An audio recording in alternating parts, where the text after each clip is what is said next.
A violent image as police strike a woman and arrest her just moments after they arrested her husband. What crosses the line when it comes to recording law enforcement doing their job? Just as important, what crosses the line for police in reacting to someone officers don't want nearby? News4JAX investigates. Those questions are part of the big issues facing a woman who is fighting back. She believes she was wrongly arrested and claims she was ultimately assaulted by Jacksonville police officers. In her mind, all she did was record an arrest with her phone. Police report the woman interfered with their investigation and was only arrested after being warned more than once.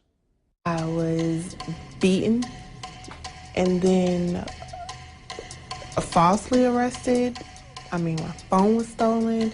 My car was taken. It was a traumatic experience. It was definitely an experience you would never think that you would be going through. Kelly Wilson thinks back to July 15th outside a Westside convenience store. She had found out her husband had been stopped by police. She got a ride to the scene and tried to pick up their vehicle. It turned into her own arrest and a trip to the hospital. You see it, but you don't think that's something that I'm going to have to deal with. And it started from a phone call. Wilson says she turned on her video recorder on her phone as she talked with police. Her version, that she identified herself to police, asked if she could recover the vehicle, and acted politely until this confrontation caught on surveillance video at the convenience store. She says the officer demanded her phone and she asked why. He asked for it, he demanded it again. And I gave him the same, why, just why do you want my phone? What do you need my phone for? And he told me that he would punch me in my face. I eventually got punched and beaten, and the sergeant that was on the scene joined in the beating. She was lucky for that video, because without that, I don't think a judge, a jury, anyone else would believe her against 3 police officers. Wilson has 2 local lawyers representing her. They say the video proves her version of events and dismisses the accusation listed in the police report that Wilson was interfering with an investigation. But when you look at it on the video and compare it with the report, you can tell that it's not true. And it's a false report and a false arrest. And that's probably the biggest crime that occurred in this case. Not anything Ms. Wilson did, but what they did to her.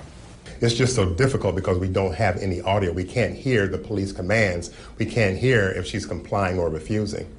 News4JAX crime and safety analyst Gil Smith doesn't agree with Wilson's lawyers. Without audio, he says it's not an open and shut case to him. They said that she was yelling back at the person who was in the police car. That would be interference in an investigation. And they ask her to stand back, and she does, but then she comes up again. The problem is we can't tell what the police are saying or what she is saying, so it's difficult to tell how she's interfering in the investigation. Wilson tells us she believes recording the officers with her phone's video camera is what got her into trouble with the officers. We asked Smith if officers can be justified in demanding someone's phone. He says yes, depending on the circumstances. Well, there's a possibility. If she's on the phone calling people, telling them to come up to the scene, then that could be a danger to police officers, so you definitely want to stop that. Without knowing what's being said in this instance, Smith says the officers' commands may have been lawful orders and officers may have been justified in arresting Wilson. I contacted JSO asking for a specific comment on this case. They told me they can't respond with the case pending. I asked the state attorney's office for comment. They said basically the same thing. Both agencies want to point out that all 3 officers testify in the arrest report that Wilson did not cooperate or comply with police. That's why she was arrested, they say, and that it had nothing to do with her cell phone. JSO says there is no expectation of privacy while in public, and it is not illegal to record in public. An officer being recorded while in performance of their duty is no exception to that rule. The simple act of recording, they told me today, would not be the reason for arrest. Now, Wilson asked the court to throw out the case. Tuesday, a judge denied that motion, and the state's attorney's office plans to proceed with the case against her. So Kent, Wilson says that she was recording the whole incident on her cell phone. Why didn't she show you that video, which would have had the audio on it? Yeah, and this is a point that her attorneys make. Hey, if we had the cell phone video from her phone, we would have heard it. Well, Wilson is saying that the officers took her phone, and when she was released from jail, she didn't get it back. She says she's asked repeatedly for JSO to return the phone, but the sheriff's office did not log it into evidence. and says that they don't have it. Wilson thinks that the officers covering things up, but she has no proof that they took it.